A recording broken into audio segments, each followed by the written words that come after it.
नमस्कार दोस्तों।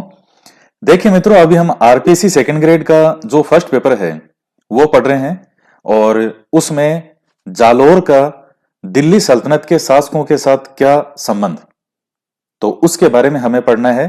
जो जालोर के चौहान शासकों के बारे में। तो लास्ट जो हमारी क्लास हुई थी मैंने आपको काफी चीजें समझाई थी और आपसे एक क्वेश्चन भी पूछा था कि किस व्यक्ति ने, किस इतिहासकार ने यह कहा था कि आज कुफ्र का गढ़ इस्लाम का घर हो गया। तो ये किसने कहा था ये लाइन जो है, तो सबने सही जवाब दिया था जिन्होंने भी मुझे भेजा। अमीर खुसरो उसका सही वर्ड है, सही उसका उत्तर है और सभी ने सही जवाब दिया था। और किस दुर्ग के लिए का है यह भी आपको ध्यान में रखना है, रणथंभौर के लिए, यह ध्यान रखिएगा। आज का जो आपका क्वेश्चन है वो ये है, जो हमारी लास्ट क्लास हुई थी उसी में से आपसे पूछ रहा हूं कि जालोर का चौहान शासक था चाचिक देव। चाचिक देव, इस चाचिक देव के समय दिल्ली सल्तनत के शासक कौन थे, सुल्तान कौन थे, यह आपको बताना है। तो आज हम आगे पढ़ते हैं। तो काफी चीजें हमने बता दी थी, थोड़ा सा मैं जो कल जो पढ़ाया था उसको नोट्स के माध्यम से चलते हैं, फिर आगे पढ़ेंगे कानड़देव चौहान के बारे में। प्राचीन नाम है जाबालीपुर। देखिए जालोर का जो प्राचीन नाम क्या मिलता है, जाबालीपुर। किस ऋषि के कारण पड़ा था, जाबाल ऋषि के कारण। जाबाल ऋषि की ये क्या थी, तपोभूमि, यहां तपस्या करते थे, तो तब से इस स्थान को हम कहते थे जाबालीपुर। और जाल वृक्ष की अधिकता से क्या नाम पड़ गया इसका, जालोर। और 1311 में जब अलाउद्दीन खिलजी विजिट करेगा यहां, तब वो विजिट करने के बाद जालोर का नाम रख देगा जलालाबाद। तो ये जाबालीपुर और जलालाबाद जो नाम है इसमें थोड़ा सा विशेष ध्यान रखिएगा। कई बार वो परीक्षा में यह क्वेश्चन पूछ लेता है कि जालोर का प्राचीन नाम मिलता है और ए ऑप्शन में देता है जलालाबाद। तो कई बार आपके दिमाग में वो जलालाबाद ही घूम रहा होता है और आप उसको सही कर जाते हो कि बिल्कुल सही है। तो एग्जाम के अंदर प्रेजेंस ऑफ माइंड, केवल इस प्रेजेंस ऑफ माइंड की वजह से कि आपका दिमाग उस समय कितना प्रेजेंस है, उस एग्जाम में कम से कम 4 से 5 क्वेश्चन आप अपने बढ़ा देते हो प्रेजेंस ऑफ माइंड के कारण। अब रीट का एग्जाम हुआ है, बहुत सारे अभ्यर्थियों की बहुत शानदार तैयारी थी, अच्छी तैयारी थी, लेकिन वो एग्जाम हॉल के अंदर कम से कम 7-7 8-8 क्वेश्चन ऐसे गलत करके आ गए, उनको खुद को ये अफसोस है कि ये हमने गलत कर कैसे दिए। तो वो है प्रेजेंस ऑफ माइंड। एग्जाम में घबराना नहीं चाहिए कभी। वो एक फिल्म आई थी शोले, सबको पता है उसका एक डायलॉग था गब्बर सिंह का कि जो डर गया समझो मर गया। तो डर नहीं होना चाहिए, हार जीत तो चलती रहती है। इसके बाद में है सुवर्णगिरी और सोनगिरी पहाड़ी पर जालोर दुर्ग होने के कारण यहां के चौहान शासक क्या कहलाए, सोनगरा चौहान कहलाए। तो ये पॉइंट मैंने लास्ट क्लास में आपको बता दिया था कि जालोर के अंदर जो एक पहाड़ी है उसको सुवर्णगिरी या सोनगिरी पहाड़ी कहते हैं, और उसी पहाड़ी के ऊपर जो है ये दुर्ग बनाया गया था, और यहां आने के कारण ये चौहान शासक जो है क्या कहलाए, सोनगरा चौहान कहलाए। संस्थापक कौन था जालोर के चौहानों का, कीर्तिपाल चौहान। कब स्थापना की, 1181 ईस्वी में इसने चौहानों की सोनगरा शाखा की स्थापना की। इसके बाद में देखिएगा यहां के जो शासक हैं, मैंने ये आपकी सुविधा के लिए सारे नाम एक साथ लिखे हैं, तो आपको ये याद होना चाहिए। कीर्तिपाल चौहान सबसे पहला, कीर्तिपाल के बाद में आता है समर सिंह, उसके बाद में आता है उदय सिंह, फिर आता है चाचिक देव, फिर आता है सामंत सिंह, और अंतिम शासक यहां का जो है वो है कानड़देव चौहान। तो 1 2 3 4 5 6 शासकों के नाम ही तो आपको ध्यान में रखने हैं। तो याद करना कोई मुश्किल नहीं है, इसको कैसे भी करके ट्रिक से याद कर लो। चाहिए कीर्तिपाल, फिर समर सिंह, फिर उदय सिंह, और फिर है चाचिक देव, और फिर सामंत सिंह है, और लास्ट में है कानड़देव चौहान। तो 4-5 बार बोल बोल के याद करोगे तो ये चीज याद हो जाएगी। और मैं आपको कितना याद हो रहा है कितना नहीं हो रहा है उसको याद करने की चीज और बताता हूं साथ में। अब जैसे मैंने ये 6 नाम एक साथ लिख दिए, तो इन नामों को देख करके पूरा मैटर याद करो, कीर्तिपाल चौहान के बारे में क्या क्या चीजें हो सकती है, फिर नोट्स में वापस पढ़ो, वीडियो को देखो। समर सिंह के बारे में आप याद करो कि आपने क्या क्या पढ़ा है, इस तरीके से एक एक पॉइंट से याद करने की कोशिश किया। समर सिंह के बारे में हमने क्या क्या पढ़ा था, उदय सिंह के बारे में याद करो। उदय सिंह के बारे में मैंने कौन कौन सी चीजें आपको बताई थी, कौन दिल्ली के सुल्तान थे, कौन नहीं थे, किसका किससे क्या युद्ध होता है, क्या किसी का आक्रमण होता है। फिर ये था चाचिक देव, फिर सामंत सिंह, और लास्ट में कानड़ देव चौहान। कब से कब तक रहता है, 1305 से 1311 तक। हालांकि मैंने आपको चीज बता दिया था ये कि सामंत सिंह ने 1296 के अंदर ही अपनी गद्दी अपने बेटे को सौंप दी थी, कानड़ देव को, कि बेटा उधर वो अलाउद्दीन बन गया है और खबरें आ रही है कि बड़ा डेंजर आदमी है, तो मेरे बस का तो अब नहीं है। मैंने मेरे जब तक मेरे से जो हो सकता था मैंने संभाल लिया।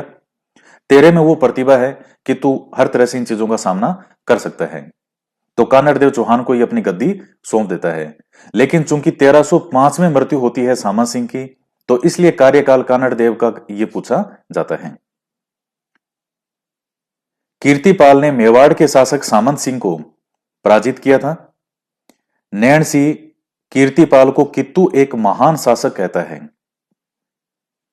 यह मैंने आपको बताया था जो लास्ट हमारी क्लास हुई थी कि जो कीर्तिपाल था, स्थापनकर्ता जालोर के चौहानों का, इसने मेवाड़ के सामंत सिंह को पराजित कर दिया था। और इस सामंत सिंह का बाद में छोटा भाई था कुमार सिंह। तो वो वापस फिर बाद में कीर्तिपाल को यहां से हटाता है, इसको भगाता है, और फिर कीर्तिपाल जालोर में आकर के यहां स्थापना करता है। इसके बाद में देखिएगा सुंडा अभिलेख। अब ये पॉइंट मिल जाते हैं, कई महत्वपूर्ण फैक्ट आ जाते हैं, आपसे एग्जाम में पूछ लेता है। कीर्तिपाल को राजेश्वर कहा गया है। अब इसके अर्थ तो मत निकालने लग जाना, सर ये राजेश्वर का क्या मतलब होगा। ये मतलब वही है जो इसमें लिखा हुआ है। नोट्स के जो आपके ऑथेंटिक किताब है उनमें कई अच्छे अच्छे पॉइंट मिलते हैं, जिसमें कोई किसी को उपाधि है या किसी को कहीं कोई इतिहासकार ने कुछ कह दिया। तो सुंडा अभिलेख जो है इसमें कीर्तिपाल को क्या कहा गया है, राजेश्वर। समर सिंह ने अपनी पुत्री लीला देवी का विवाह चालुक्य शासक भीम सेकंड के साथ किया था। अब आपको याद आना चाहिए, जब मैं आपको ये नोट्स आप पढ़ा रहा हूं, तो लास्ट हमारी जो क्लास हुई थी मैंने ये सब पॉइंट आपको समझाए थे, तो ये आपको याद आना चाहिए कि अच्छा इसके समय ये चीज बताई थी।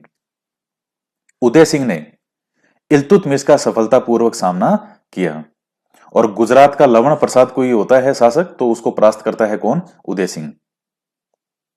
तो उदय सिंह के समय इल्तुतमिश का आक्रमण होता है, यह चीज आप ध्यान में रखिएगा। पंडित दशरथ शर्मा के अनुसार उदय सिंह की मृत्यु के समय जालोर उत्तर भारत का संभवतया सर्वाधिक शक्तिशाली राज्य था। यह पंडित दशरथ शर्मा ने कहा है, इतिहासकार हैं ये। तो इनकी भी किताब है मेरे पास, जो दशरथ शर्मा ने ये जिस किताब में ये कहा है, इनकी जो इन्होंने किताबें लिखी है, तो इतिहास का भंडार है मेरे पास में। चाहे राजस्थान का इतिहास हो, भारत का इतिहास हो, एक से बढ़कर एक ऑथेंटिक पुस्तकें हैं। तो इनकी खुद की ये जो किताब इन्होंने लिखी थी उसकी भी कॉपी है मेरे पास में। उदय सिंह की मृत्यु के समय जालोर, मेरे पास जैसे आप कई बड़ी शानदार, मुझे ये किताबें पढ़ने का इतना शौक है, ये हॉबी है मेरी, खूब पढ़ना, जितनी किताबें मुझे मिल सकती है मुझे बहुत अच्छा लगता है ये चीजें किताबें पढ़ते रहना। तो जैसे अब आप जानते हैं राजस्थान के इतिहास का पिता किसको कहते हैं, कर्नल जेम्स टोड की। तो कर्नल जेम्स टोड ने जो इतिहास लिखा है, तो उसका पूरा हिंदी के अंदर जो अनुवाद है सारा का सारा कर्नल जेम्स टोड के लिखे गए ग्रंथों का, वो एक किताब थी the analysis and antiquities of Rajasthan. तो कर्नल जेम्स टोड की जो लिखी गई किताबें उनका हिंदी अनुवाद तक सारा मेरे पास में है, टोटल सब किताबें हैं ये। तो इसलिए मैं आपको कहता हूं कि जो मैं बता रहा हूं उसी को सही मानना, क्योंकि आप जितने सोर्स आप ढूंढ सकते हो उससे कहीं ज्यादा सोर्स जो है वो मेरे पास ऑलरेडी उपलब्ध है, जो कि मैं पढ़ चुका हूं। तो मुझे पता है कि किस में क्या लिखा हुआ है, इसलिए मेरे मैटर के अंदर कोई डाउट में मत रहना जो भी मैं बता रहा हूं। तो ये पॉइंट आपको याद रखने की आवश्यकता है। पंडित दशरथ शर्मा ने कहा कि उदय सिंह की मृत्यु के समय जालोर उत्तर भारत का संभवतः सर्वाधिक शक्तिशाली राज्य था। तो अब हम कानड़ देव चौहान के बारे में पढ़ते हैं। ये मैं यहां लिख देता हूं, कानड़ देव चौहान 1305 से लेकर के और 1311 तक। तो अब कानड़देव चौहान से संबंधित जो चीजें ये है कि जब हालांकि गद्दी इसको 1296 में ही मिल गई थी, ये पॉइंट आपके ध्यान में रहना चाहिए। इधर हम बना देते हैं अलाउद्दीन खिलजी को, अलाउद्दीन खिलजी। अलाउद्दीन खिलजी कब से कब तक है? 1296 से लेकर के 1316 तक। और यहां है, ये है जालोर। अब देखिएगा, सबसे पहली बात यह है कि अलाउद्दीन खिलजी जालोर पर आक्रमण क्यों करेगा? तो वही शुरू के 2-3 कारण तो वही हैं। अब आप मेरे से इतना पढ़ चुके हो, मैं आपसे भी ये पूछूं कि आप सोच के बताओ क्या कारण रहा होगा, तो मुझे पूरी आशा है कि आप बता दोगे। मुझे पता है एक आपके दिमाग में यह चीज आ रही होगी, सर अलाउद्दीन खिलजी क्या था? एक महत्वाकांक्षी शासक था, वो सारे क्षेत्र विजित करना चाहता था, एक साम्राज्यवादी शासक था। महत्वाकांक्षी वो होता है जो बहुत ज्यादा कुछ जिंदगी में आगे बढ़ना चाहता है, और साम्राज्यवादी शासक था ये इतना जो है, ये चाहता था कि ज्यादा से ज्यादा साम्राज्य मेरा हो, ये सब राज्य मेरे अधीन हो। ये अलाउद्दीन खिलजी ये बात बोलता था खुद कि मेरे पास इतना धन है, मेरे पास इतनी बड़ी सेना मैंने बना रखी है, और फिर भी अगर मैं इन क्षेत्रों को विजित नहीं करूं तो ऐसा धन और ऐसी सेना किस काम की? ये खुद ये बोलता था अलाउद्दीन। तो फिर अलाउद्दीन खिलजी तो महत्वाकांक्षी था, और इसके अलावा साम्राज्यवादी शासक है। और इसके अलावा क्या कारण है? जलालुद्दीन खिलजी ने पहले यहां आक्रमण किया था इधर जालोर की तरफ, लेकिन वो सफल नहीं हो पाया था। और तो अब ये जो अलाउद्दीन है ये सोचता था कि भाई जो पहले इसके पहले था जलालुद्दीन खिलजी, वो असफल हो गया था, तो क्या नहीं, मुझे सफल होना है, मुझे जीतना है। और इसके अलावा सबसे बड़ा कारण था इधर ये गुजरात और ये मालवा वाला क्षेत्र। तो इधर गुजरात की तरफ सोमनाथ का मंदिर, तो सोमनाथ के मंदिर को लूटने के लिए अलाउद्दीन हर बार अपनी सेना भेजता था। लोग इस मंदिर के अंदर इतना सोना ला करके रखते, सोना चांदी हीरे जवाहरात। अलाउद्दीन आता साल में एक बार, मंदिर को लूटता और वापस सेना इसकी चली जाती। तो अब तो चूंकि आप ये देखिएगा कि अलाउद्दीन खिलजी की जब सेना आएगी तो मार्ग तो यही आएंगे भाई। इधर से मान लीजिए कोई मार्ग ऐसा होगा उस समय का कि इधर से आएगा या फिर यहां से होकर के आना पड़ेगा, मार्ग तो यही है। और सेना जब पूरी सेना किसी राज्य के साम्राज्य में से कूच करेगी, किसी राज्य की सेना अंदर से निकलेगी, तो उस राज्य का जो राजा है उससे अनुमति तो आपको लेनी ही पड़ेगी। तो बिना अनुमति लिए बिना आप किसी राज्य की सीमा में से कैसे जा सकते हो? और आप जा भी किस लिए रहे हो? कोई अच्छा नेक कार्य करने के लिए नहीं जा रही है सेना अलाउद्दीन की, सोमनाथ के मंदिर को लूटने जा रही है। और सोमनाथ का मंदिर अगर आपने नहीं देखा है जरूर देखिएगा, समुद्र के किनारे है ये, और इतना खूबसूरत मंदिर है, इतना सुंदर मंदिर है। तो मैंने तो देखा है, क्योंकि अब चूंकि मैंने तो हिस्ट्री पढ़ रखी है, तो मैं तो जहां जाता हूं इन स्थलों पे मेरे दिमाग में वो पूरी हिस्ट्री घूमने लग जाती है कि इनका कब कब कौन कौन से शासक ने यहां आक्रमण किया था, कैसे समुद्र के किनारे है, और फिर भी लोग लूटने के लिए कहां कहां से दूर दूर से आते थे, गजनी से, अफगानिस्तान से, इधर ये दिल्ली से, इतना धन धान्य से परिपूर्ण। तो जब ये मंदिर को लूटने के लिए जाएंगे, शिवजी का जो मंदिर है सोमनाथ का, तो कौन सा हिंदू शासक होगा जो इस तरह मंदिर को लूटने के लिए अपने अपने देश में से निकलने की इजाजत देगा? उस वक्त ये देश ही समझिए आप, ये सारे ये जालोर है तो आज आप सोच सकते हो कि अच्छा जालोर तो इतना सा जालोर होगा, ये उस समय अपने आप में पूरे देश हैं ये सारे जो रियासतें थी, अपना भूभाग, अपने नियम, अपना कानून और अपना राज्य, अपनी जनता। तो कौन सा देश से निकलने की इजाजत देगा? तो इस तरह से जब ये कई कारण हो जाते हैं, तो अब मैं आपको इसमें आगे बताता हूं। देखिए मैंने आपको जब यहां ये पढ़ाया था रणथंभौर, तो उस समय भी मैंने आपको एक चीज बताई थी कि 1299 के आसपास, वही लगभग 98-99 का जो समय है, अलाउद्दीन की सेना वो इधर सोमनाथ की तरफ गुजरात को लूटने के लिए जाती है। और जब वापस जा रही होती है, यहां तक आपको चीज याद होगी, मैंने आपको बताया था कि जो अलाउद्दीन का सेना में जो मंगोल नेता था मोहम्मद शाह है, वो भी शामिल था उसमें। और वो कुछ धन के बंटवारे को लेकर के आपस में विवाद हो जाता है, और वहां से फिर ये मोहम्मद शाह भाग करके शरण ले लेता है रणथंभौर में हमीरदेव चौहान के पास। आपको याद होगा वो चीज जो मैंने आपको बताई थी। तो लगभग वही वही घटना है। मोहम्मद शाह भागेगा तो उस समय की वो घटना है कि जब अलाउद्दीन की सेना गुजरात इधर ये सोमनाथ को लूट करके और जब वापस जा रही थी। अब देखिएगा, जब इसकी सेना गई थी लूटने के लिए, ये उल्लू खान और ये नुसरत खान और उनके नेतृत्व में 1298-99 की बात है। तो तब तो ये जालोर के जो चौहान शासक थे, इन्होंने मना कर दिया कि नहीं साहब, हमारे देश में से निकलने की इजाजत नहीं है। तो ये इधर उधर से कहीं निकल के गए होंगे। जब वापस इसकी सेना इधर आती है, या फिर ये जो मेवाड़ वाले शासक थे, यहां जो मेवाड़ का शासक मैंने आपको बताया था समर सिंह, तो उसका मैंने आपको बताया था कि पैसे देकर के टैक्स हर्जाना लेकर के उसने सेना निकलने की इजाजत दे दी थी, अगर आपको याद है हो तो। क्यों? क्योंकि जालोर वालों ने मना कर दिया था कि हम हमारे नगर में से निकलने की इजाजत नहीं देंगे। अब चूंकि सेना लूटपाट करके आ रही थी, खूब सारा धन हाथ में था, तो ये ज्यादा जोश में आ गए। ज्यादा जोश में आ गए तो इन्होंने क्या किया, इधर जो ये जालोर वाली सीमा थी, इस बॉर्डर में से अलाउद्दीन की फौज निकल रही है। और इसकी सूचना किसको मिल गई? कानड़देव चौहान को। और सूचना के साथ साथ आप देखिए, जो हिंदू देवी देवताओं की मूर्तियां थी, तो वो भी था कि शिव जी की मूर्तियां, ये कई मूर्तियां भी साथ लेके जा रहे हैं, जो शिवलिंग है। और ऐसा तो था नहीं कि अलाउद्दीन खिलजी, ये मुस्लिम जो होते थे, शिवलिंग का सम्मानवश उसको रखते थे, उसको तोड़ते थे, और जो कसाई होते थे उनको दे देते थे कि मांस तोलो इससे। भाई जैसे एक तरफ मांस तोलोगे, दूसरी तरफ जो तोलने के लिए तुम बाट रखते हो, उस बाट की जगह इन हिंदू देवी देवताओं की मूर्तियां रखो, ताकि वो ये दिखाने के लिए कि हमारा धर्म सर्वश्रेष्ठ है। इस तरह की हरकतें करते थे।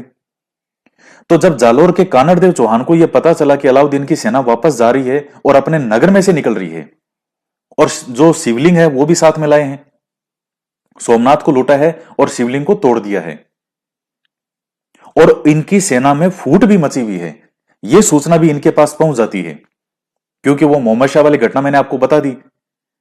तब यहां पर जो इनका एक होता है, खास आदमी होता है, मंत्री जेता देवड़ा, किसका? कानड़देव चौहान का। तो उस जेता देवड़ा को और एक जिक्र और मिलता है कि कानड़देव चौहान का एक वीर बेटा था, वीरमदेव चौहान। इस वीरम का भी एक अलग ही उल्लेख मिलेगा, अभी पढ़ेंगे इसके बारे में। तो ये जाते हैं और इनकी सेना पर आक्रमण कर देते हैं, और जो सामान उमान था लूटा वूटा वो भी ले लिया इन्होंने। और उसके साथ ही जो शिवलिंग थे, जो इन्होंने जो अलग अलग उसको शिवलिंग की मूर्ति जो है, शिवलिंग के टुकड़े टुकड़े कर दिए थे, तोड़ दिया था, वो भी अपने साथ ले आए। और ऐसा कहते हैं कि वापस लाने के बाद में ये जो जालोर के इधर ले आते हैं वापस जालोर वाले, तो उसको 5 अलग अलग गांवों में स्थापित करवाते हैं, सह सम्मान, और मंदिर बना देते हैं। तो अब अलाउद्दीन की सेना जो है वो लूटी फूटी हालत में वापस जाती है। मोहम्मद शाह तो था, वो तो पहले ही भाग के इधर भाग गया होगा, इधर रणथंबोर के। अब चूंकि कोई ऐसा लाइन टू लाइन तो कोई लिखा हुआ है नहीं कहीं, सब इतिहासकार अपने अपने अंदाज बताते हैं। कर्नल जेम्स टोड कुछ बता रहे हैं, गोपीनाथ शर्मा जी कुछ कह रहे हैं, दशरथ शर्मा कुछ कह रहा है, गौरीशंकर ओझा जी कुछ कह रहे हैं। तो अपने को तो मेन बात समझनी है। अब जब अलाउद्दीन की सेना वापस जाती है, तो बेचारी उनकी हालत देखता है उल्लू खान की, किसी की हालत कैसी है, किसी का मुंह फूटा हुआ है, किसी की नाक फूटी हुई है, और कपड़े अस्त व्यस्त हो रहे हैं। अलाउद्दीन ने कहा, अरे भाई क्या हो गया तुम्हारे साथ? ये इस तरह से कैसे आ रहे हो? तुम तो मंदिर मंदिर वो लूटने गए थे सोमनाथ को, तुम्हारी हालत ऐसी कैसे हुई? अरे साहब क्या बताएं, वो जालोर वाला जो शासक था ना, कहा हाँ हाँ वो याद आ गया मुझे। कौन है? अरे वो कानड़देव चौहान, वो हाँ का वही। तो कानड़देव चौहान का कोई मंत्री मंत्री था, और साहब बड़ा बुरा मारा उन्होंने। पर साहब एक बात है, उसके साथ इसका बेटा था कानड़देव का, वीरमदेव, और क्या सूरवीरता का प्रदर्शन किया उसने। बड़ा बड़ा साहब, हमको तो भगा भगा के मारा उसने। पर साहब वैसा राजकुमार हमने नहीं देखा। यानी आप यही समझ लो कि बाहुबली फिल्म वाला बाहुबली जो होता है, उसका वैसा ही साहब, इतना स्मार्ट, इतना सुंदर, इतना बलिष्ठ, 6 साढ़े 6 फीट का हट्टा कट्टा जवान, एकदम स्मार्ट, और क्या बुरी तरह मारता है वो। तो कभी कभी जब एक बहुत बड़ा शत्रु है या एक बहुत बड़े ओहदे पर कोई व्यक्ति होता है, और उसके सामने जब कोई बहादुरी का प्रदर्शन करता है, तो कई बार उसका भी मन में आता है कि अरे चलो ऐसा कौन है, एक बार देखे तो सही।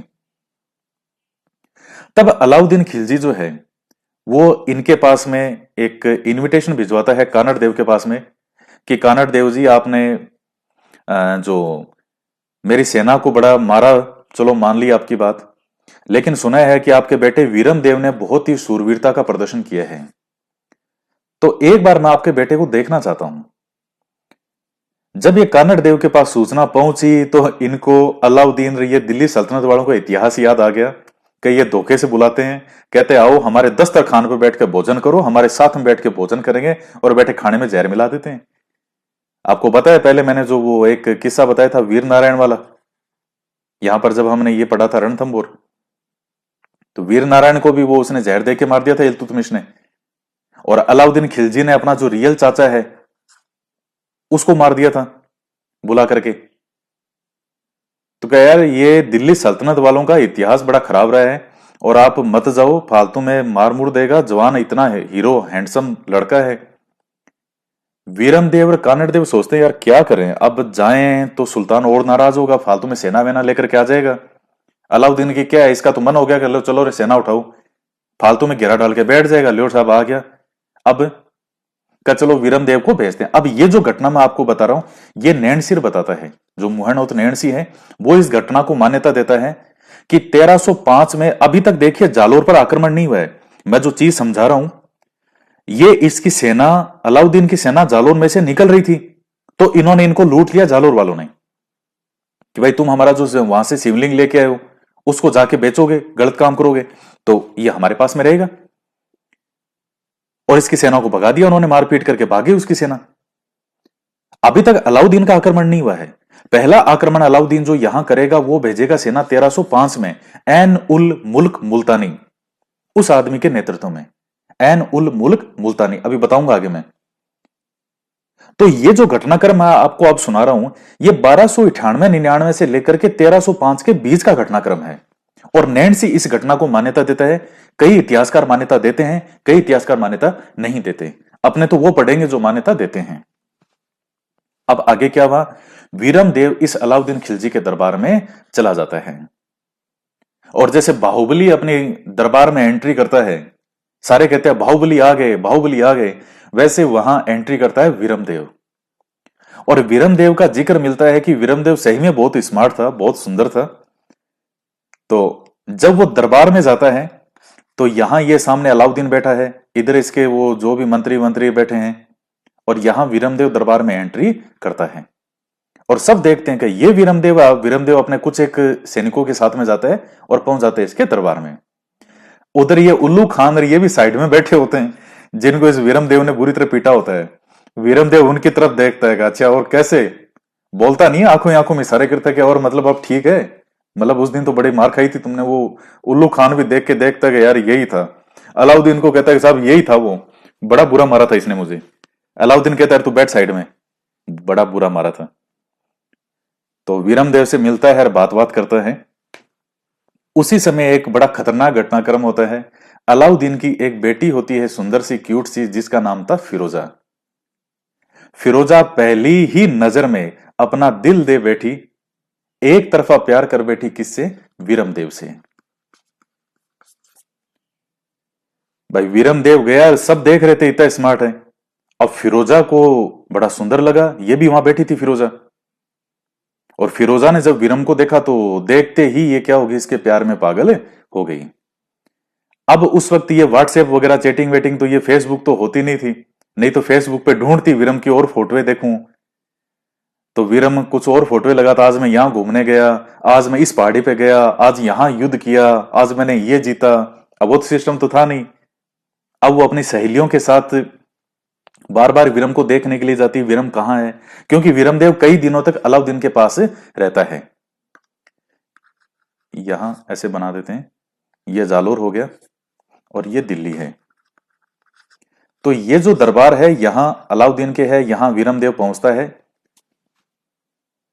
अलाउद्दीन के यहां कई दिनों तक वीरम देव मेहमान बनके रहता है, और फिरोजा एक तरफा प्रेम करने लगती है, किससे, वीरम देव से। अब अलाउद्दीन ने इस बार कोई धोखा नहीं किया, उसने वीरम को नहीं मरवाया, और फिरोजा एक दिन अपनी मम्मी को जाके बोल देती है और अपनी माँ को जाके बोलती है कि मम्मी, आई लव हिम, मैं उससे प्रेम करती हूँ। क्या बेटी कौन, बता बता कौन है वो? क्या वीरम देव? कौन, वो जो आया है वो हिंदू राजपूत? हाँ मम्मी वही। अरे बेटी, दिल भी दिया तो किसको दिया? दुश्मन के बेटे को। वो एक डैनी की फिल्म आई थी, वो सलमान खान की, पता नहीं क्या नाम था उस मूवी का, वो सनम बेवफा था, मुझे नाम याद नहीं आ रहा। उसमें भी वो जो सामने जो एक्टर था वो तो था प्राण, और इधर जो होता है वो डैनी होता है। और ये मुस्लिम का ही रोल निभाते हैं, आपस में इनके बनती नहीं है परिवारों में। तो डैनी का बेटा होता है सलमान खान, और प्राण की कोई बेटी होती है। तो सलमान खान को प्रेम हो जाता है उस मूवी में उसकी बेटी से। जब डैनी को पता चलता है, डैनी बहुत खुश होता है। वाह बेटे वाह, आज तुमने हमारा नाम गर्व जो है सिर गर्व से ऊंचा कर दिया। प्रेम भी किया तो आखिर किससे? दुश्मन की बेटी से। गजब। तो ये यहाँ कहती है कि तूने प्रेम भी किया तो किसके बेटे से किया? उसके बेटे से। और इसने पता है तेरे वो जो उल्लू खान जो है, किताब बड़ा बुरा मारा था उनको पीट पीट के। अरे मम्मी, मैं तो वैसा फिदा हो गई इसमें। अब देखिए, उस समय अलाउद्दीन जैसा शासक, पूरी तरह धर्म को मानने वाला, उसके अनुसार जो आचरण करने वाला व्यक्ति, यहां एक हिंदू राजपूत के बेटे से अपनी बेटी का विवाह करेगा। ये महिलाओं से खुद तो विवाह कर लेते थे हिंदू जो महिलाएं होती थी, लेकिन इस तरह के उदाहरण बहुत कम मिलते हैं। लेकिन फिर भी चलो, इसकी फिरोजा की जो मम्मी थी, उसने जाकर के और अलाउद्दीन के सामने ये बात रखी। अलाउद्दीन ने जब सुना तो कहता, बेटी तेरे को यही मिला क्या एक पूरी दुनिया में? कब पापा, अब I am sorry but I love him. कब इसने तो एक ही राग अलाप रखा, I love him, I love him. देखिए, यहां एक बड़ी जबरदस्त चीज आपको बता रहा हूं कि अलाउद्दीन जैसा शासक भी अपनी बेटी के खातिर इस चीज को वो स्वीकार कर लेता है। और वो ये भी देख लेता है कि भाई जो कानड़ देव है एक इतना मजबूत शासक है, तो क्यों ना शादी वगैरह हो जाए तो ठीक है। बाकी वो देखता है कि जब उसकी बेटी उसका इतना फोर्स कर रही है, तो चलो कर ले विवाह। तो ये एक दिन दरबार के अंदर अब वीरम के जाने का समय होता है, तो जाने से पहले ये कहता है कि वीरन देव, तुमसे मुझे कुछ कहना है। तो कहता है, हाँ हुक्म, कहिए क्या बात है। तो कहता है कि बात यह है कि मेरी बेटी जो फिरोजा है, वो तुमसे प्रेम करती है और वो तुमसे विवाह करना चाहती है। तो अब तुम ये बताओ कि विवाह करना कब है? अब डायरेक्ट आपसे कोई ऐसी पेशकश रख दे, और वीरम को इस बारे में कुछ भी मालूम ही नहीं था कि इस तरह का कोई केस भी है। उसने उधर देखा तो फिरोजा बैठी देख रही थी उसको। कह रहे, तू कहां से मेरे पीछे पड़ी? मैं तो तेरी शक्ल ही नहीं देखी आज तक। अब वीरम देव ने यह सोचा कि अगर मैं अभी मना कर दूंगा तो मुझे यह अलाउद्दीन यहां से जाने ही नहीं देगा। या तो शादी करवाएगा जबरदस्ती, नहीं करूंगा तो फिर ये मरवा देगा। तो उसने कहा, देखिए साहब, ये शादी विवाह की बातें, मैं तो बच्चा हूं, मासूम हूं, इनोसेंट बेबी हूं, बहुत ही इनोसेंट हूं, छोटा सा बच्चा हूं। तो मैं बात इस तरह, ये जो शादी विवाह की बातें थोड़ी करते हैं हमारे हिंदुओं में, पिताजी दादाजी परदादाजी वही बात करते हैं, हम तो बच्चे हैं। तो मैं मेरे पिताजी को जाके बताता हूं भाई शादी वगैरह कब करनी है, सबके आशीर्वाद से तब करेंगे। अलाउद्दीन इसकी बात मान गया, आ गया इसकी बातों में। और वीरम देव और फिरोजा भी सोचती है कि चलो मेरा वीरम दोबारा आएगा, बारात लेके आएगा। वीरम आ जाता है वापस, और कानड़ देव खुश होता है, वाह बेटा वाह, और कैसा रहा तेरा पापा? सब बहुत बढ़िया रहा, और मेरा स्वागत सत्कार खूब किया। तो बेटे फिर और बता, तू कुछ सोचता हुआ लग रहा है। अरे पापा, एक पंगा हो गया, वो इसकी बेटी थी फिरोजा का। अच्छा, तो फिर उस वो फिरोजा मुझे पसंद करती है। अच्छा, तो अलाउद्दीन ने मुझे कह दिया कि शादी कर। देखिए, एक चीज मैं यहां आपको जिक्र और कर दूं, अलाउद्दीन जितना कट्टर मुस्लिम शासक माना जाता था, कानड़ देव चौहान की गिनती उतनी ही हिंदू राजपूत कट्टर शासकों में होती थी। मैंने आपको मेवाड़ के समर सिंह का बताया था कि उसने टैक्स लेकर के उनकी सेना को यहां से जाने की इजाजत दे दी थी। पहले वो जालोर से ही निकल रहे थे, लेकिन इस कानड़ देव ने इजाजत नहीं दी थी, तब वो मेवाड़ से निकले थे। वहां वापस आते वक्त यहां से जालोर से निकल गए थे जोश जोश में। तो फिर इसकी सेना ने आक्रमण कर दिया, कानड़ देव की सेना ने। तो अलाउद्दीन ने भी अपनी बेटी की खुशी के लिए वो इस चीज को स्वीकार कर लेता है। और जब कानड़ देव को भी ये चीज पता चलती है, तो कानड़ देव भी देखिए अपने बेटे से कितना प्रेम करता है कि वो अपने बेटे से ये पूछता है कि बता बेटा, तू क्या चाहता है? ऐसे उदाहरण विरले ही मिलते हैं। और ये आजकल आप देखते हैं कि कितनी ज्यादा ये जो ऑनर किलिंग होती है, कि लड़का लड़की है जैसे अपनी मर्जी से किसी को पसंद कर लिया, तो घर वाले जो है एक सम्मान के नाम पे उनको मरवा देते हैं, चाहे खुद उन्होंने कितने ही जिंदगी में कांड किए हो, दाल ही चाहे काली हो पूरी, लेकिन एक दिखावा जो है सोसाइटी में, उसी में आदमी पूरी जिंदगी निकालना पसंद करता है बजाय सही काम करने के। तो ये एक कितना बड़ा उदाहरण है कि अलाउद्दीन भी उतना ही हार्ड शासक है अपने धर्म को लेकर के, और कानड़ देव भी उतना ही ज्यादा हार्ड है अपने धर्म को लेकर के। और फिर भी इन दोनों ने जो है अपने बच्चों की खुशी के लिए इस चीज को मान लिया। अलाउद्दीन तो मान ही गया था। और जब कानड़ देव को यह बात पता चली तो कानड़ देव अपने बेटे से पूछता है कि तू क्या चाहता है। कानड़ देव ने मना नहीं किया इसको, लेकिन वीरम देव जो है वो इस चीज को एक्सेप्ट नहीं करता कि पापा, अपना राजवंश एक हिंदू राजवंश है और मैं उस महिला से विवाह है, उस लड़की से शादी नहीं करूंगा। क्या तो बेटे तू शादी वादी नहीं करेगा तो वो अपनी सेना वगैरह भेजेगा, फिर तो सेना भेजेगा तो ऐसा करो उसको मूर्ख बनाते रहो और अपनी किलेबंदी करते रहो। जब अपनी किलेबंदी मजबूत हो जाएगी तब जाकर के अपने उसको कह देंगे भाई अब शादी नहीं करनी हमको, तो तब सेना भेजेगा तो सामना कर लेंगे उसका हम। इन्होंने कहा ठीक है। इस तरह कहते करते करते करते कहते हैं कि वक्त बीतता गया। जब भी उधर से ये आता कि भाई शादी के लिए भाई बताओ, लड़की की उम्र बढ़ रही है, किसी को भेजते, ये फिर कहते अरे भाई अभी कोई बड़ा बुजुर्ग है, नाना जी गुजर गए, कभी कहते पड़ दादाजी गुजर गए, कब कहते दादाजी गुजर गए, हमारे तो 1 साल तक ब्याह नहीं होगा अब तो, कभी कोई हो गया साहब, कभी कुछ हो गया, और कभी कहते कि हमारे तो श्राद्ध लग गए तो हम शादी नहीं करते। ये परेशान हो गए कि यार ये तो मतलब छोरी की उम्र बढ़ती जा रही है, ये समय पर समय निकलता जा रहे हैं। और लास्ट में जब इनकी कई वर्षों बाद में जब सारी की, और उधर जो फिरोजा भी रोज सोचे कि यार मेरा वीरम आएगा सेना लेकर के, मेरा वीरम आएगा सेना लेकर के, वीरम यहां तैयारियां कर रहा है युद्ध की।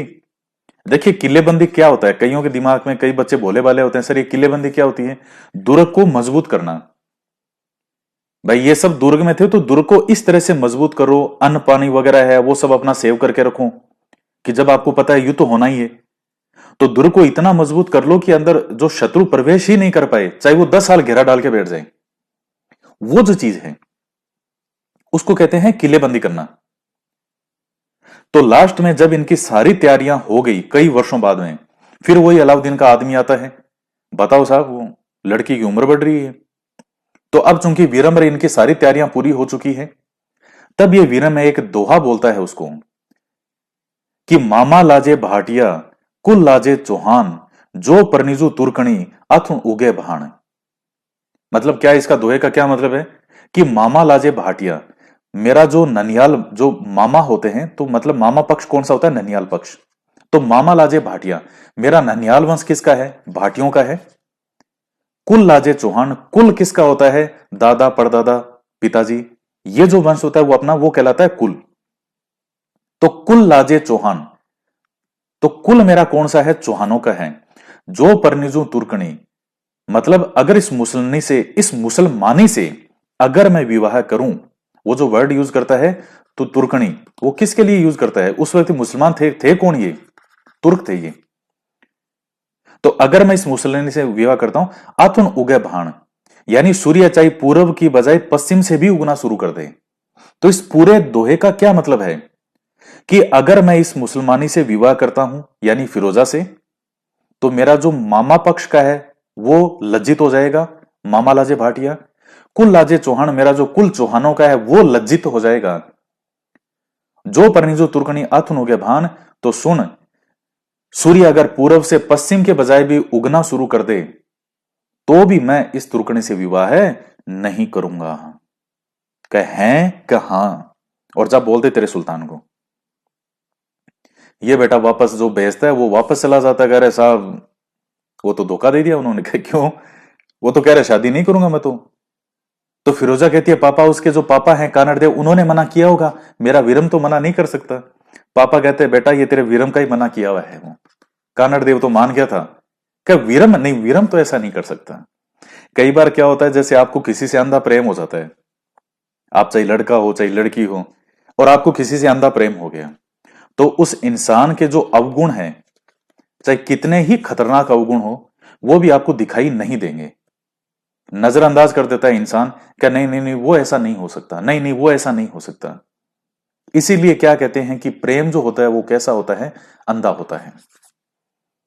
तो यहां अब आपको याद भी आ रहा होगा, अगर आपको कोई पसंद है तो आपके दिमाग में छवि तो आ रही होगी कि अच्छा अच्छा मेरे वाले का जिक्र कर रहे हैं क्या।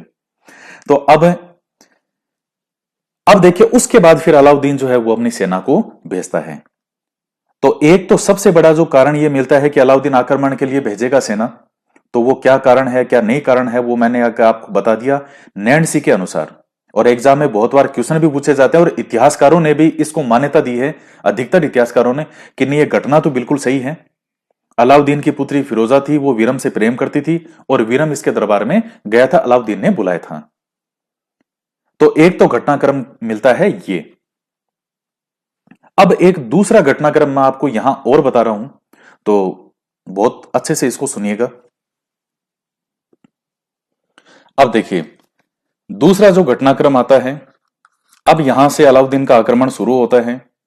और यहां मैं लिख रहा हूं अलाउद्दीन खिलजी, और ये जो है ये है जालोर। तो जालोर में है इस समय कानड़ देव चौहान। तो अलाउद्दीन जो है वो 1305 में अपनी सेना भेजता है यहां से। और इसकी 1305 में सेना किसके नेतृत्व में आती है, ये ध्यान रखिएगा, ये बहुत महत्वपूर्ण है। जो पहला इनका आक्रमण होता है वो 1305 में होगा। किसके नेतृत्व में भेजता है, एन उल मुल्क मुल्तानी। ये एक ही आदमी का नाम है, एन उल मुल्क मुल्तानी। इसके नेतृत्व में सेना भेजी। लेकिन एन उल मुल्क मुल्तानी है, ये बहुत तेजतरार व्यक्ति था और इसने इस चीज को भांप लिया था कि कानड़ देव से अभी हम सामना नहीं कर सकते। तो सामना करने की इनकी सेना स्थिति में नहीं थी। इतना जिस तरह से कानड़ देव का इन्होंने देखा कि दुर्ग के किस हिसाब से दुर्ग को इन्होंने तैयार कर रखा है, किस हिसाब से सेना तैयार है, तो वो कानड़ देव चौहान के सामने संधि के नाम पे ये कहते हैं कि अलाउद्दीन के पास चलो और संधि बंदी कर लो, हमें कोई वैसे भी युद्ध नहीं करना। तो यहां से वो कानड़ देव को अपने साथ लेके चला जाता है अलाउद्दीन खिलजी के दरबार में। लेकिन ऐसा कहते हैं कि कानड़ देव को वो सम्मान नहीं मिला जो कानड़ देव ने सोचा था। और दूसरा यह भी आता है कि अलाउद्दीन खिलजी को उसने ये कहते हुए सुन लिया कि पूरे राजपुताना के अंदर की आज तक कोई भी ऐसा राजपूत शासक नहीं हुआ जो अलाउद्दीन के सामने ठहर सके या अलाउद्दीन का सामना कर सके। ये चीज कानड़ देव को बहुत बुरी लगती है और वो वहीं से अलाउद्दीन को यह कह करके कि अब तो जो है मैदान में भिड़ेंगे कि कौन सामना कर पाता है कौन नहीं कर पाता है, और वापस यहां पर आ जाता है। तो ये बताते हैं कि इस घटना के कारण भी जो है वो अलाउद्दीन है वो बहुत ज्यादा बौखला गया था कि एक छोटी सी रियासत का शासक मुझे किस तरह से ऐसे चैलेंज करके जा रहा है। तो ले दे के बातें देखिए, एक तो कोई तो ये कानड़देव चौहान वाली घटना बताते हैं कि एक ये बड़ी घटना हुई थी, और कई वीरमदेव चौहान वाली घटना बताते हैं कि वीरमदेव चौहान वाला जो कहानी थी वो जो लव स्टोरी थी पूरी, तो उसके कारण बताते हैं। ले दे के बात यह है कि 1305 में अलाउद्दीन खिलजी का पहला आक्रमण हो गया। लेकिन पहला आक्रमण जब ये एन मुल्क मुल्तानी आता है तो ये देख लिया कि सामना करने की स्थिति में नहीं हूं, तो ये वापस इसको संधि कराने के बहाने साथ ले जाता है। लेकिन कानड़ देव नाराज होकर के वापस आ जाता है। यह बात बिल्कुल सही है। अब इसके बाद में अलाउद्दीन खिलजी जो है वो दोबारा अपनी सेना भेजेगा और यहां पर यह देखिएगा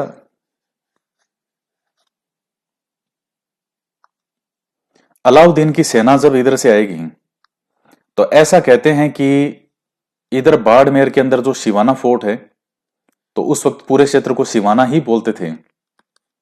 तो इनकी जब सेना जाती है तो कहते हैं कि पहले सिवाना मार्ग में पड़ता था, उसके बाद जालोर जो है वो आता था। तो जालोर दुर्ग की कुंजी भी माना जा सकता है सिवाना को। कई बार क्वेश्चन भी आता है कि जालोर दुर्ग की कुंजी किसको कहते हैं। कुंजी होती है चाबी खोलने की, तो वो है सिवाना। जैसे रणथंभौर दुर्ग की कुंजी किसको माना जाता था, झाइन दुर्ग को। कि पहले आपको इसको तो जीतना ही पड़ेगा, क्योंकि मार्ग में है वो। तो सिवाना का जो है फिर यहां उस समय दरअसल इस कानड़ देव चौहान का ही भतीजा होता है यहां पे शीतल देव। कई जगह सातल देव लिखा आता है, शीतल देव सातल देव वो एक ही व्यक्ति है। शीतल देव और सोम, इसमें शीतल देव मेन व्यक्ति यही है, शीतल देव जो है और सोम दोनों मेन व्यक्ति शीतल देव है यहां पे। अब अलाउद्दीन खिलजी का जो 1308 में यहां पर आक्रमण होगा और ये दुर्ग को घेर वेर लेते हैं पूरा, और घेरने और यहां जो है वो सेना किसके नेतृत्व में आती है? कमालुद्दीन गुर्ग। कमालुद्दीन गुर्ग, इस कमालुद्दीन गुर्ग के नेतृत्व में सेना आती है। और ये 2-3 महीने, जो 3-4 महीने, क्योंकि जुलाई के अंदर ये आक्रमण करते हैं और उसके बाद में नवंबर के अंदर जो है ये इस दुर्ग को विजित कर लेते हैं। तो शिवाना का जो किला है, शिवाना का साका जो है वो कब हो गया? 1308 में। ये शीतलदेव और सोम जो है इनके नेतृत्व में केसरिया होता है और इनकी जो रानी होती है उसके नेतृत्व में जौहर होता है। तो शिवाना का जो साका है वो कब संपन्न होता है? 1308 में। यहां कानड़देव चौहान का की एक माइनस पॉइंट बताते हैं, और वो कानड़देव चौहान की कमी ये थी, जब हम आगे देखेंगे कि कानड़देव चौहान की हार क्यों हुई, तो उसके हार के कारणों में एक ही आता है कि जब उसको यह पता था कि सिवाना के अंदर दुर्ग घेर लिया गया है कमालुद्दीन गुर्ग के द्वारा, जो अलाउद्दीन ने सेना भेजी है, तो उसको अपने बेटे के नेतृत्व में या अपने किसी मंत्री के नेतृत्व में, किसी सेनानायक के नेतृत्व में उसको सेना भेजनी चाहिए थी। क्योंकि आप सीधा सा एक तरह से यह मान सकते हो कि सिवाना के अंदर जो बलिदान दिया इन वीरों ने वो कानड़देव चौहान के लिए ही दिया, वरना उनका क्या लेना था? उन पर आक्रमण क्यों हुआ? वो भाई बीच में रास्ते में ये पड़ रहे हैं और ये कह रहे हैं कि साहब ऐसे आक्रमण करने हम देंगे नहीं। तो एक तरह से उन्होंने बलिदान किसके लिए किया? कानड़देव चौहान के लिए। तो जो राजनीतिक भूल आएगी कानड़देव की, उस समय उसको किसी के नेतृत्व में सेना भेज के और सातलदेव और सोम की सहायता करनी चाहिए थी, लेकिन इसने नहीं की, सेना नहीं भेजी और 1308 में सिवाना का साका हो जाता है। हालांकि सिवाना का जो दुर्ग था उसको जीतना भी इतना आसान नहीं था। यहां भी एक विश्वासघाती निकलेगा, भावला। यह भावला नाम का एक विश्वासघाती निकलता है और इसने सिवाना दुर्ग के अंदर एक तालाब था भांडेलाव, तो एकमात्र पानी का वो सोर्स जो था किले के अंदर, खूब बड़ा तालाब, उसके अंदर गोरक्त मिला दिया था इसने। गोरक्त, गाय का जो खून है, वो काफी मात्रा में इसमें मिला दिया था। तो उस पानी को लोग कैसे पिए? तो इसलिए इनको किले के द्वार खोलने पड़े और फिर यह साका संपन्न होता है। ये सातल देव जो है ये शरीर बहुत विशालकाय था, और कहते हैं कि बाद में जब ये अलाउद्दीन वगैरह आएगा और जब सातल देव का इन्होंने शरीर देखा था तो देखते रह गए थे, जैसे कोई हाथी का शरीर होता है उस तरह से। मतलब इतना विशालकाय दैत्य वाला, इतना बड़ा शरीर था इसका, इतना बड़ा वीर था ये। अब इतना बड़ा शरीर था का मतलब आप ऐसे मत समझ लेना कि मोटापा होगा, कोई मोटापा नहीं। ईश्वर ने कईयों को बहुत विशालकाय और मजबूत शरीर वाला बनाया होता है।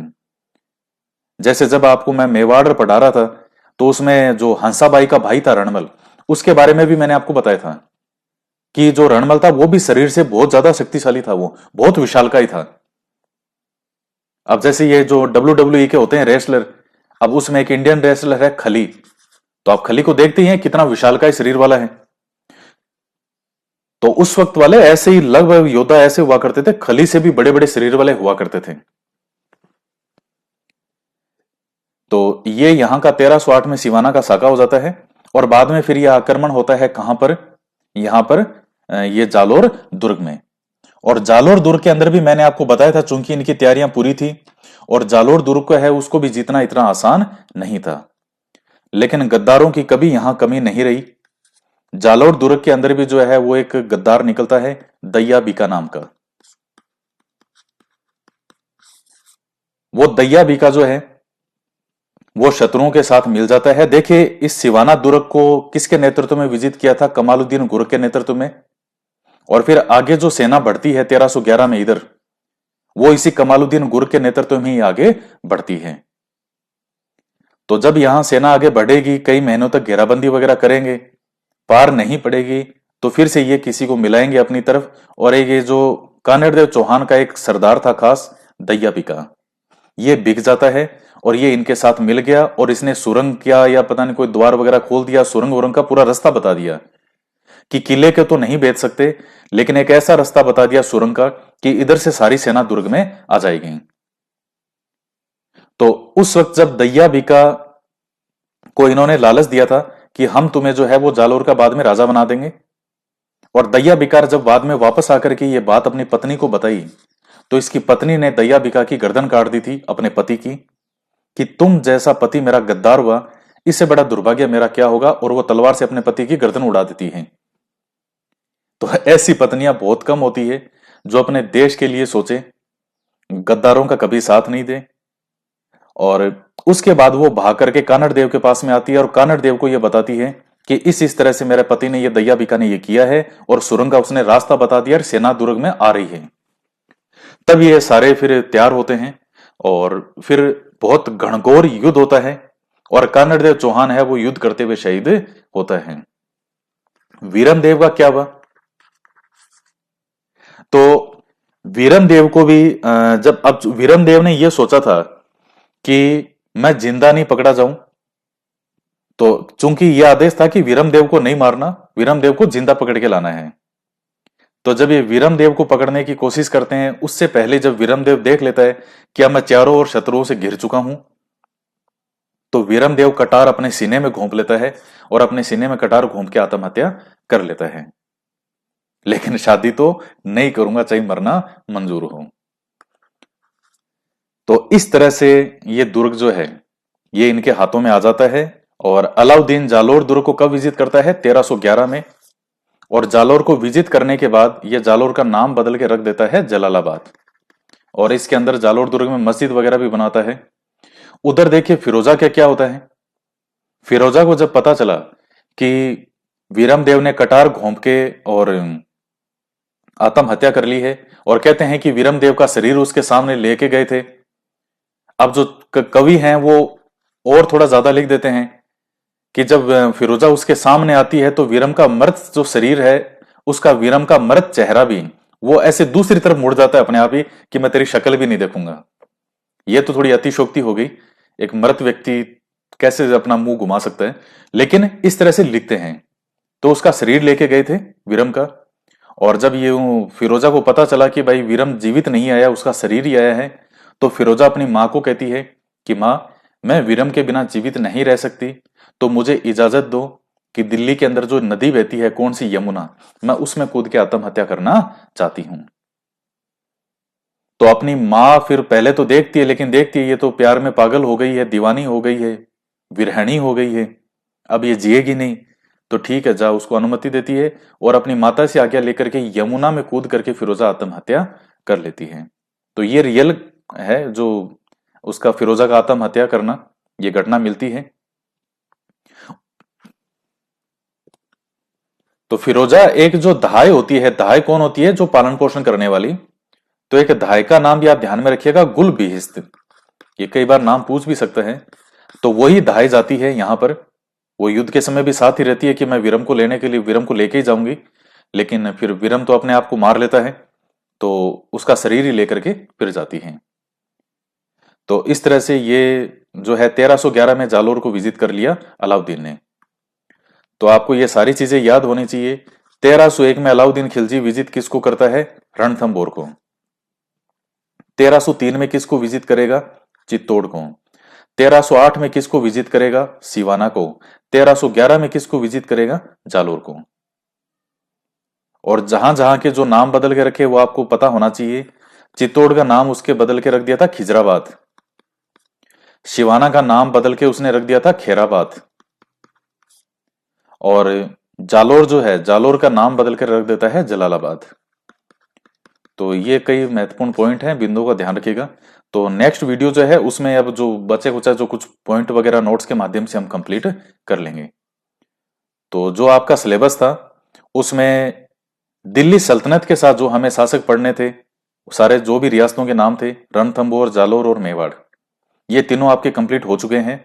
और इनमें से देखिए 100% क्वेश्चन आता है, और मैं आपको जिस तरीके से पढ़ा रहा हूं तो 90% तक ये पॉसिबिलिटी है कि इनमें से आ जाए, इतनी ज्यादा संभावना है।